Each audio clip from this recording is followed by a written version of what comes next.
Hey everyone, this is Jane with Barlow Herbal, and happy Sunday, May 11th of 2025. And first, let's start with a beautiful shout out to all the mothers. Happy Mother's Day if you're a mom. Go love on your mom if your mom is still around. And I hope you enjoy the beautiful, beautiful Mother's Day and the gift that your mom gave you by just giving birth to you. So happy Mother's Day. Now, I had a beautiful week of something that dropped in as a reminder, which came in as the message to speak love into the field. And I'm talking about the field of consciousness and the field of frequency. So last week after I did my Sunday message, I gathered up my stuff, I met a friend, and we went hiking. And this is a friend who lives in another state. So we, even though we stay in touch via phone and text, we don't see each other in person that often. So we went on a hike. We got to the top of this place that's got a beautiful overlook. It overlooks the whole Salt Lake Valley. And we sat there at the top. There's a cool place to sit with the rocks. And we chatted for about an hour and a half before we went back down. And we realized that because of things that we share to each other on a regular basis, which are podcasts and little clips and articles and things that we read, we're both on a beautiful ascension path. And this is a friend that I've known for about 25 years. So a very, very dear longtime friend. And this is something that has been so cool to watch, because even though he's always had high frequency and high vibes, he has been on the fast track of ascension during the last probably 3 or 4 years. And it's been really, really fun to reconnect with him on this level. So we sat at the top of this mountain, speaking love and just all the things. And we realized that we were speaking love into the field. So after we had our hike day, we went to lunch. I came back down, relaxed at my house, and then I pulled out my journal because it would not leave me alone. The idea of sharing that we need to all speak love into the field and how important it is. So the first thing I wrote last Sunday was, thank you for speaking love into the field. Okay. And then I had throughout the week kind of a bit congealed. They all kind of came together, but some random things dropped in that were just intense messages from my higher self. So I'm going to go through these, and my hope is that you, wherever you are in your life and the things that you have going on, you can relate to some of these, and they can give you some pop of inspiration, or yeah, I'm feeling that too, and here's maybe how I need to navigate it, because we all have these different situations we're going with and we're going for and are happening, right? And it's not like I come on here every week and my life is perfect by a big stretch of the imagination. So after I wrote, thank you for speaking love into the field, I kind of sat there for a minute. My page was wide open. And I had such a beautiful half a day with my friend, and, my lungs got pumping with, going up the mountain, and we sat up there for a while. It was such a fun conversation. This reminds me that I always want to spend time with people who raise me up and who are part of my ascension path, because the difference in the way it affects your biology is, and everything, even your mental state, everything is the difference is night and day. So then I wrote, as I kind of was sitting here thinking about my problems, right? I wrote, can I really let go of my ego and my expectations? And then I wrote this, which was interesting. Can I release the protection I've put around myself and my heart? And I wrote that because, like everyone, I have situations in my life in all the areas that challenge me and hurt me, and I put protections around myself. I protect my heart because someone hurt my heart. We all go into these protection modes, okay? So then I wrote again, speak love into the field, okay? Keep things in perspective. There is divinity happening. Listen to your gut. Look for clues and information in your own individual ascension. this was just my higher self saying, look, there's going to be clues that are going to be more blatant than you might know as you're along this ascension path. Okay?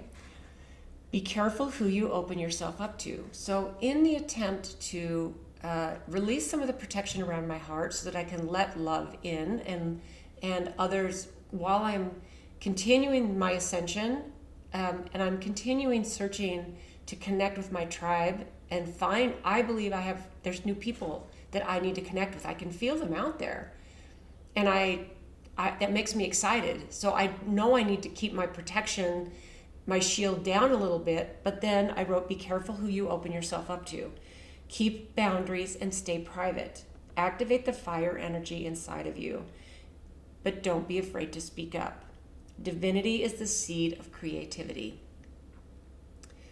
So, and like I said, this kind of came in a bit random, but I'm sure some of you can relate to this. Keep your eye on the order of things. This is a pivotal time. You will get subtle confirmations because this is about your ascension. Okay? It was a fun week of journaling. And then this, because I know, like I said, I know there's people and situations that I'm supposed to connect with that I don't know. I don't know them yet. I mean, maybe in another lifetime, another timeline.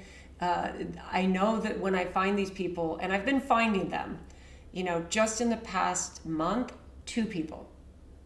So it's amazing. So then I wrote this: let new energies, new people, and new projects into your life. Those who have been shifting and changing just like you. There might be obstacles and challenges, so use discernment and proceed with caution. We still need to use discernment.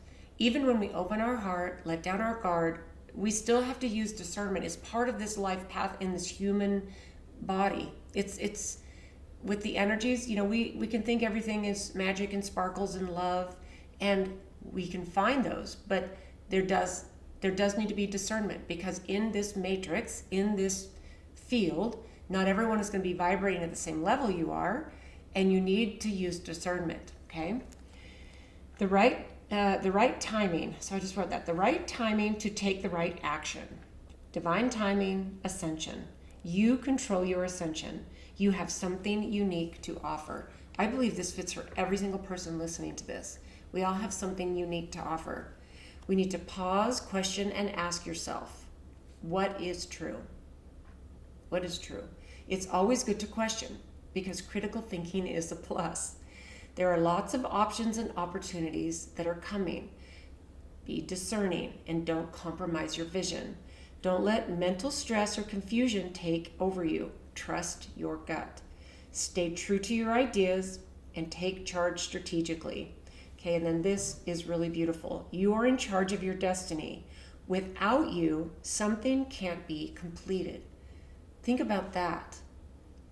There's something that each of us have that we need to bring into the world. It does not matter what it is.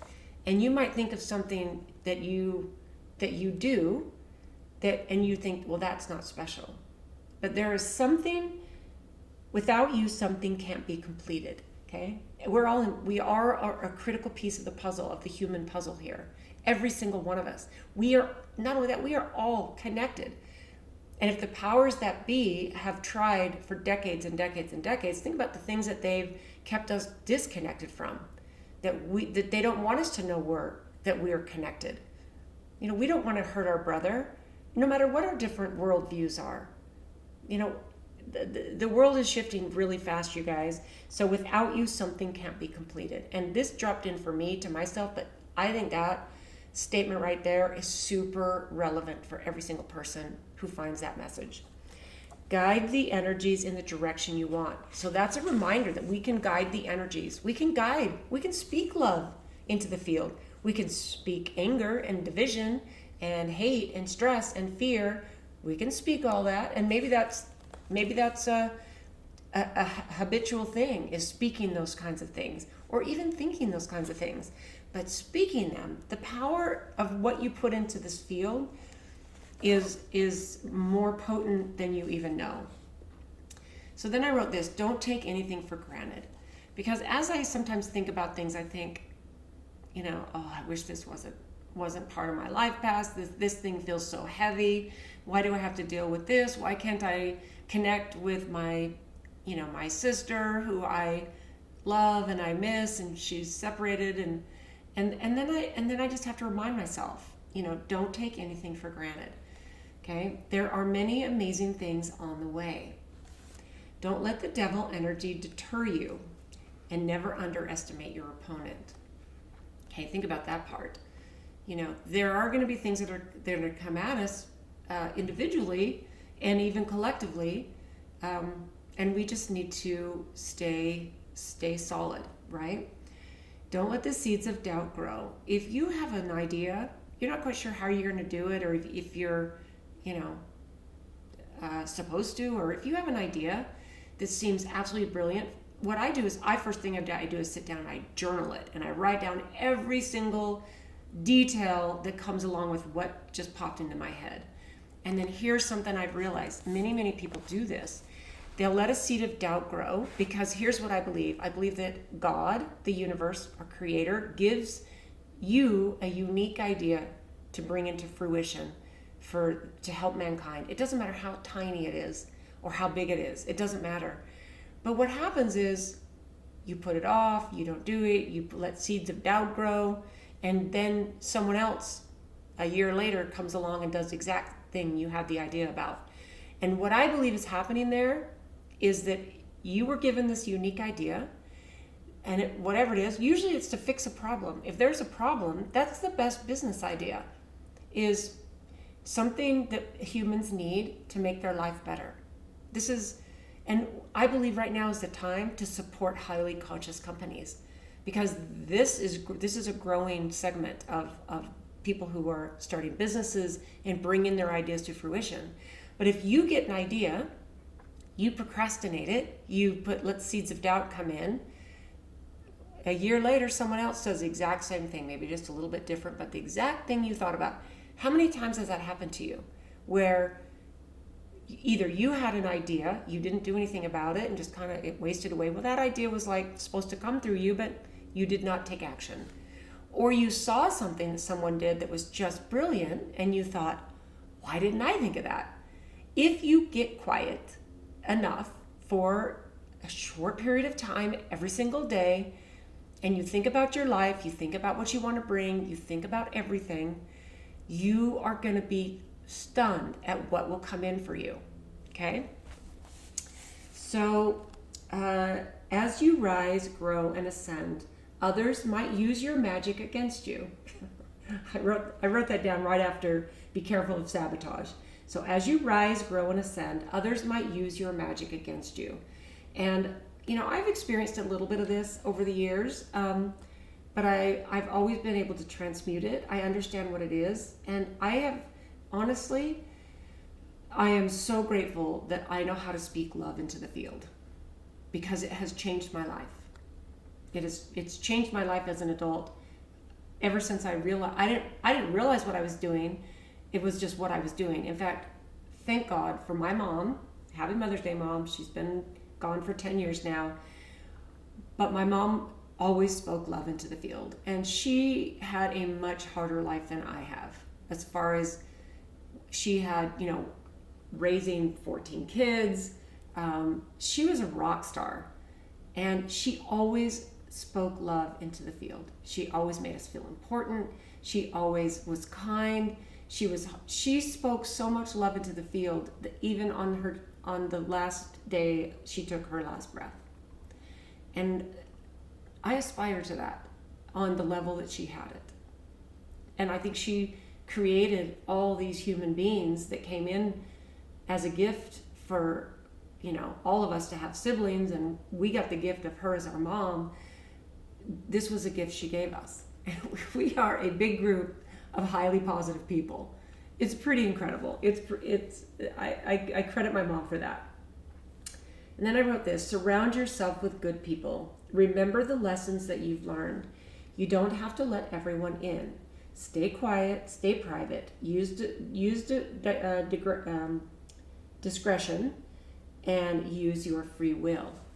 I thought those were some really interesting, just random thoughts that kind of piled in on the week. And then it's funny how every single one, as I went back and read this, I thought, wow, this just guided me through this week so brilliantly. And it also has just, it's made me realize that not only did I just meet in the last month 2 people that are brand new people into my life that I've connected deeply with, but there are more people for me to connect with.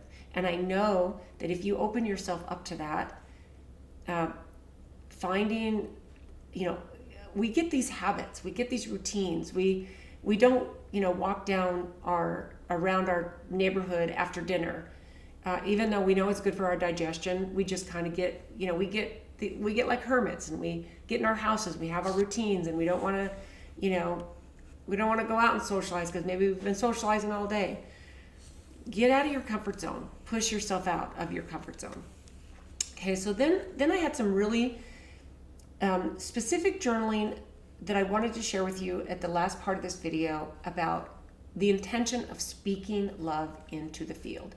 And when I'm talking about the field, I'm talking about the frequency. We're all energy. We're all frequency. We know that the higher vibrational frequencies that we speak out, love, joy, bliss, happiness, all, peace, all of these things change the frequency of the collective. Besides that, we get to vibrate there. We all know what it feels like to vibrate in the lower energies. We all know what that feels like. And unless that's your comfort zone and you don't know what it feels like to vibrate in high frequencies, you might need to take some practice. So the first thing I thought of is how speaking love into the field, how it impacts our health, okay? So here's what I wrote about that. When we hold emotions like fear, shame, resentment, anger, all of these things, what happens is our nervous system stays in fight or flight. We're in a constant state of stress, okay, because we're holding those emotions. And what it does is that actually stops up our body's healing capacity. That keeps us from healing because the pathways are blocked up, they're congested, okay? Love, gratitude, and compassion, they're not just spiritual virtues, okay? What these are, and this is what I wrote, they're biochemical medicine, okay? Love raises our vibration. It quiets inflammation and creates a healing field within your own body. And here's the cool thing.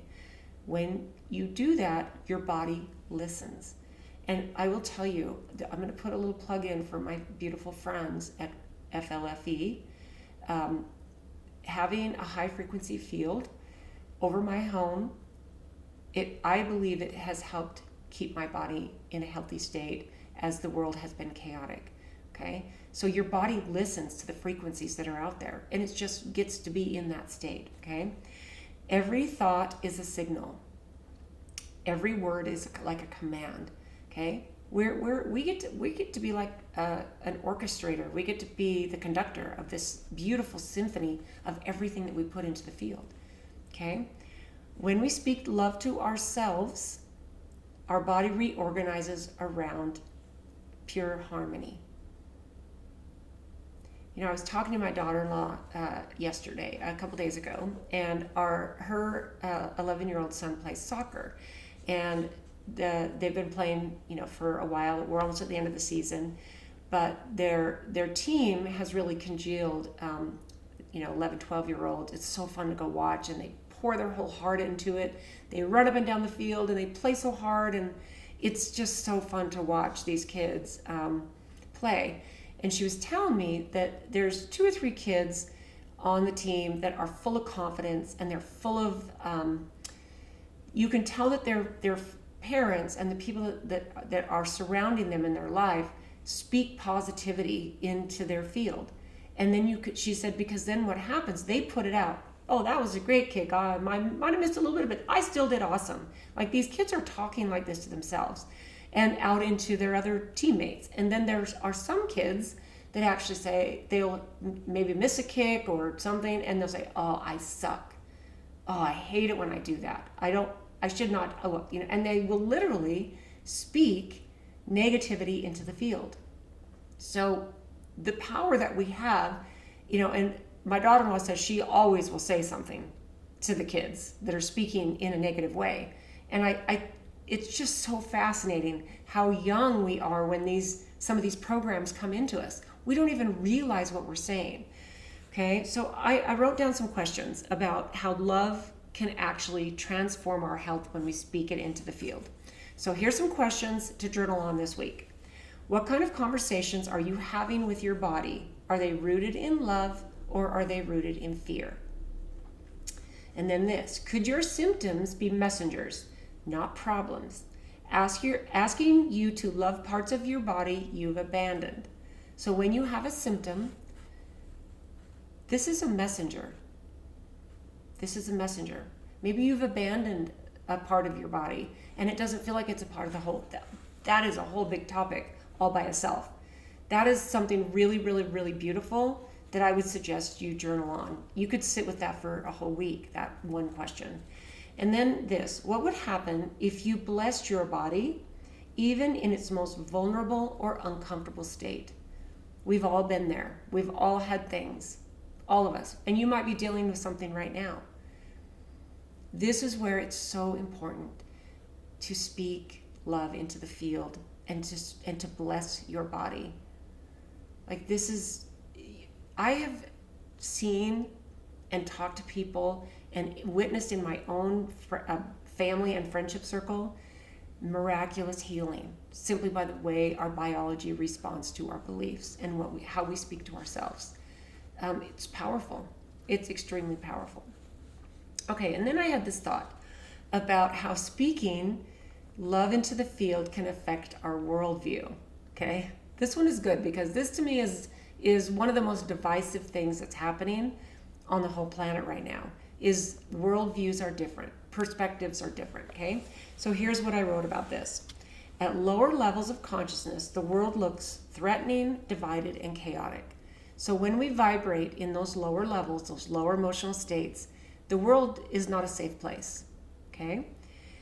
As we rise into the field of love and higher vibrational frequencies, what I like to think is the fog clears. The fog clears off. Because as we rise ourselves into those high frequencies, it's like we've put ourselves up on top of the mountain where the clouds are lower. We've risen out of the fog. We stop needing to control or fix or fight anything. And instead we see things with clarity and compassion. When you do that, you automatically are in that field and your line of vision changes. It literally changes. So we need to remember that love is not passive, okay? And here's what I wrote about that. It is the most radical lens through which we can witness suffering and respond with purpose rather than panic. So then I wrote this. In 2025, the media is narrating all of these things that pull on our nervous system, that keep us in stress, keep us in fight or flight. That's what the media does. And I will say there are some places in alternative media, not just mainstream all day long. But even alternative media is now doing that because you know why? It gets us to click on it. It gets us to view it. It's pulling on us. It pulls on our nervous system. So staying in the frequency of love is the most rebellious thing you can do. So here's some questions that I wrote down that you can ask yourself. You can journal on this week when it comes to speaking love into the field and affecting your worldview, okay? When you look at the world today, are you seeing it through the lens of love or survival? What lens are you looking through? Are you addicted to outrage or are you devoted to vision? Good question, right? What would your, and here's what I wrote, this last question. What would your activism, your leadership, or your influence look like if it was driven by love rather than fear, shame, or your ego? All these things that you want to affect, what are you active in? You know, there's been protests happening throughout the United States. And I talked to someone who, I think it was called Hands Off or something. I knew there was a protest. I didn't realize what it was. But if you're being an activist, if you are in a leadership position or you have any type of influence, is what you're doing driven by love? Think about that. That is a game-changing question. Or is it fear, shame, or your ego? You might not know the difference until you get yourself up out of the fog and you consistently speak love into the field, right? Okay. Then I had the idea of speaking love about finances, because I believe that this, if we live in a place of lack or scarcity and we don't have abundance, or what we believe we need to have abundance in our life, that this keeps us in lower vibrational frequencies, okay? So I think it's a really, really important to talk about this, because this alone can keep us stuck there. We are in a time when we're polarized, and it might feel easier than being present. It can be really hard to sit still when it's quiet. And remember, a couple, 2-3 weeks ago, I talked about my friend who did a 10-day silent retreat. That, even sitting by ourselves for 1 hour with no noise and no technology, and no input from anywhere except from maybe nature or the birds chirping or the trees rustling in the breeze, okay? So being present takes practice. So you might be actually feeling more comfortable. So now this is relationships before we do finances. Okay, so we're talking about relationships first. Sorry, I jumped ahead. Okay, so relationships. It might be easier just to polarize rather than be present. Okay, so our relationships, whether they're an intimate relationship or they're a relationship with on a global scale, because now that we're all connected by technology, we can have a relationship with people in another country or the collective in another country. Okay, we can definitely have opinions. Okay, and what we need to realize that all of these things are like an energetic mirror, right? Love means seeing the soul behind the story. We need to use courage to drop the need to be right. Okay, and what I think is we always have this need for accuracy, and I have since released that. When I heard about that, I was like, oh yeah, I do that. Like my husband will be saying a story when we're out to dinner. He'll be telling us something that happened, and I'll jump in and say, well, that wasn't the date. Nope, that wasn't the time. Nope, it was this many years instead of that many years. And when someone actually said to me, I believe it was one of my sisters, said, you got the need for accuracy. And it was said to me in a loving, joking way. And I was like, holy crap. And this was a long time ago. And I caught myself since then. And now this is dialed in for me. I no longer have the need for accuracy. So it takes courage to drop the need to be right and instead just choose to be real. Okay? I think that there's a lot of nuance in speaking love into the field, and that is one of them. When we do that, we speak love into the field, it dissolves separation, and in relationship, love becomes almost like a chemical reaction, right? And it makes things like forgiveness, truth, and connection possible, right? So here's some questions for that. Who would you be in your relationships if you didn't need to be right? How much would that change? I've seen couples completely go cold with each other and snap at each other, even in public, when the other person is constantly correcting them. And that's just one small example. Okay, so here's another question. What conversation are you avoiding that could literally be a portal to your healing? I know that if I have a conversation or something I need to heal or get off my chest or some emotion, it's always better for me to have a conversation than to just hold it in. And it does lead. It leads to healing. Okay? And then the last one in this last question, is your communication designed to connect or control? We need to really think about that when it comes to relationships, right? Because we might go into a conversation thinking, well, I'm going to speak love and all of that, but back there in behind the scenes is the idea that, well, I'm going to go in, I'm going to be loving about this, but I'm going to control this conversation and I'm going to control this situation, right? I say that because I know that I've done that myself, right? So you need to decide, are you trying to connect or are you trying to control? Okay, now we're ready for the finances part, because I believe we're all designed for abundance. I believe there's abundance for everyone in everything. Now, of course, there are powers that be and all the stuff that don't want us to all be fed and clothed and have energy and all the stuff. Like, that's a whole big topic and rabbit hole, right? But let's just look at it on an energetic level, okay? So money is not just numbers, it's consciousness. And I believe that when we do business with someone else or another company, it's not just an exchange of a good or service for money. This is an energetic exchange. We are exchanging energy.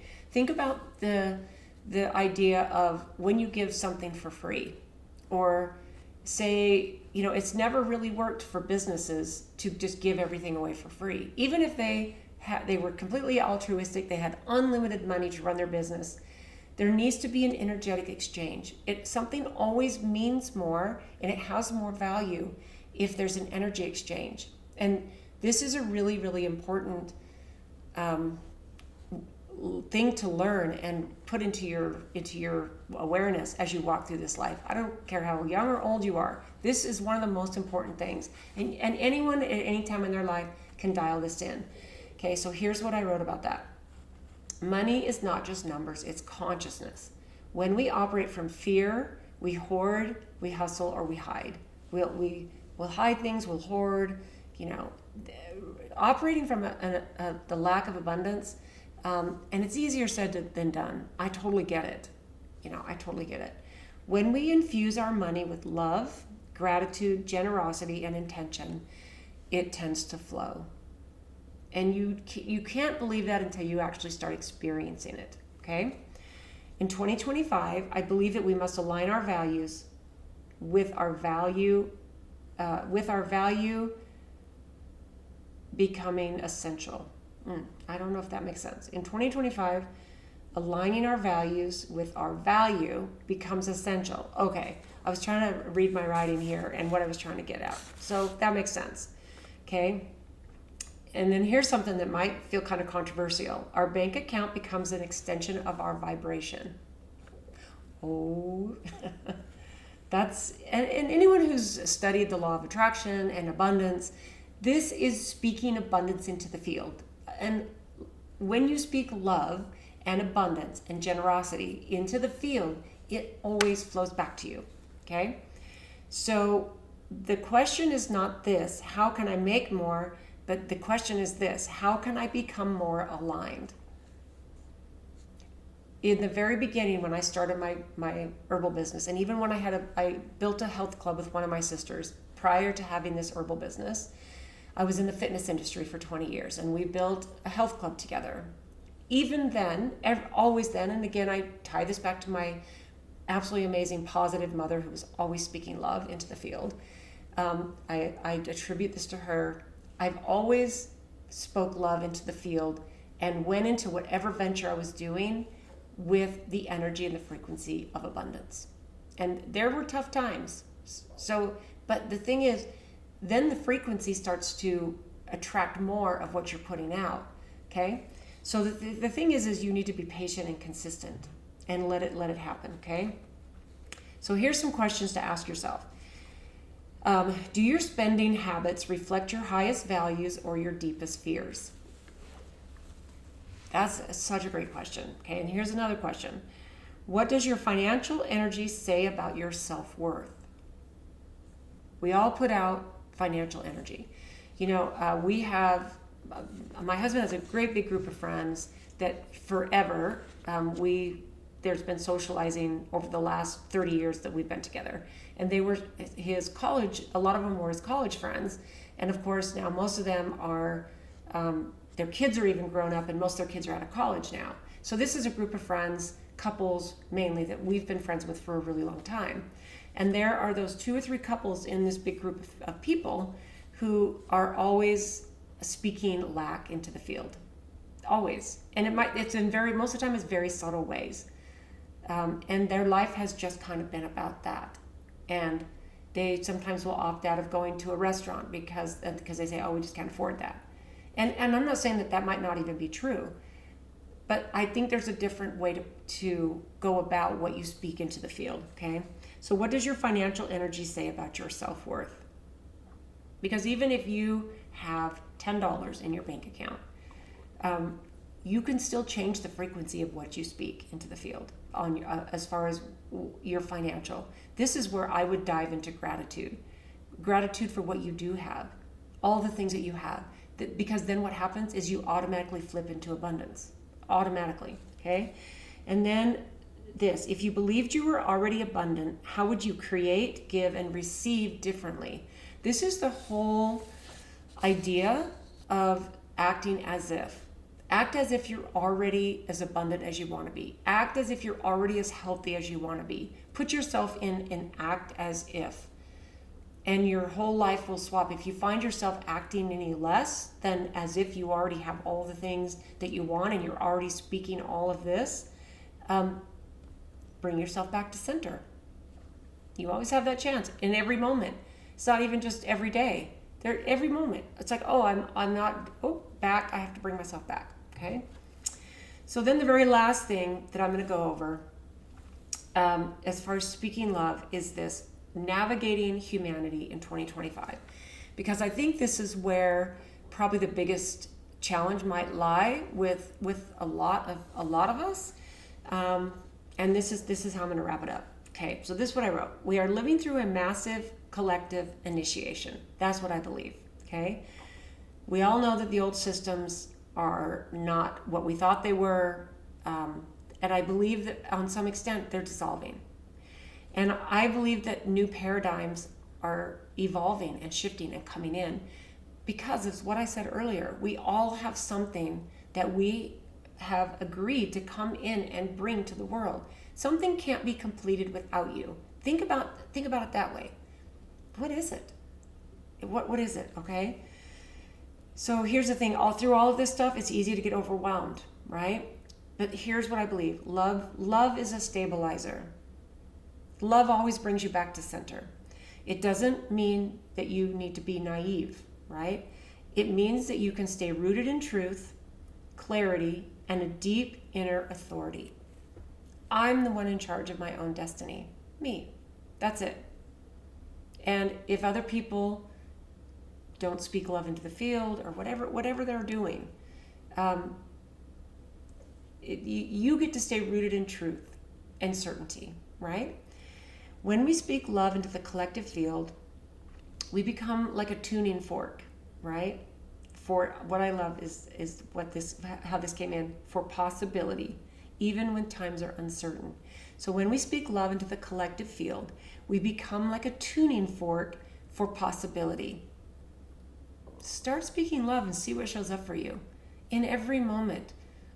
Still get stuff off your chest if you need to. Feel emotions of sadness, and if you get something that happens that makes you angry, feel it, and then release it, and then move back into love. It becomes easier the more you do it. Okay, you are not here just to navigate the world. You're here to influence it with your energetic frequency. That's why you're here, right? Okay, so ask yourself these questions. These are the final questions to ask in your journaling this week, if you take me up on that. Are you reacting to the world's chaos, or are you anchoring your soul's frequency? Your soul is pure love. It's already there. You might have got a protection around it. You might have stayed in low frequencies for so long that your soul doesn't recognize what a state of pure love feels like. And it's not all airy-fairy. It's just different to explain until you start experiencing it, right?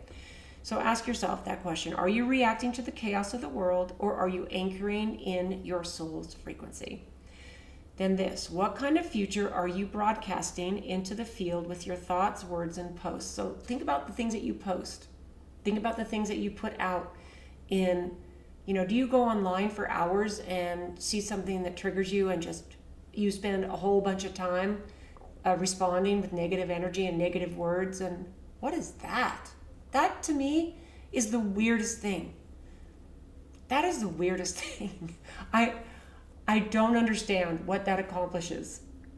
Because you're fighting with someone you don't know because you hear something you disagree with or that triggers you. I don't know. If you're getting a certain kind of a satisfaction off of that, or the people that there are people who get that. That to me is crazy. That's why I put down posts, because I have a brother who does not do this anymore. But when Facebook first came out and social media, he's a person who loves to get into a debate, and he loves deep conversations, and he's highly intelligent. He's very, very well read. But the more controversy and the more he can, get in there with different things and digs and engage people, he lost perspective because it wasn't in person. And then not only that, you can't understand truly what people are saying because you don't hear any inflection in their voice, and you don't get a chance to diffuse it in person. Anyway, that just felt really important to say. And then the last question: if you were a lighthouse in a storm, what would your light be saying to humanity? What would you be broadcasting? If you were a signal, a radio signal, and someone tuned into your station, what would you be broadcasting? Okay, that's a good question to ask yourself. So then the very final thought: speak love into the field. Your ascension is well deserved. You are unique and different. That's it. Speak love into the field. And I think that's a really beautiful place to end it. So, yeah. Here we go. And 42 minutes. Oh my goodness. I can get on and chat. But I would love to know what's your favorite way of broadcasting the frequency of love into the field? What's your favorite way? And if you've been experiencing the high consciousness field of focused life force energy, I would love to know what you think about it. I'll put a link below for you to try it out. If you haven't heard of it, I'll also put a link to the interview I did with these two beautiful men who this is their business, and 95% I believe of the work they do is all altruistic. They are raising the frequency of the planet with this beautiful high consciousness centered business. So this is something that I am so happy to share with people, because I think it's massively important as we navigate the times that we're in, and we work on spreading love into the field. So I'd love to know what you think about this. But I hope if you're a mom, I hope you have a beautiful Mother's Day. I hope you're celebrated. I hope you're celebrating your mom. I am grateful that I had the opportunity, and I still have it, with my two beautiful sons, whom I love dearly. They've, watched me go through all kinds of changes, because I had my boys when I was 20 and 21. So, I'm only 20 years older than my kids, which is beautiful and brilliant, but I am a different person than I was when I was a young mom, when I was 20 and 21 and giving birth to my babies. And this is true for all of us. We're always different people as we go through life, especially as the decades go by, right? And I'm super blessed and lucky to be a grandma too. So I hope you do. If you're a mom, have a beautiful Mother's Day. Thank you guys so much for tuning in, and we'll see you next time.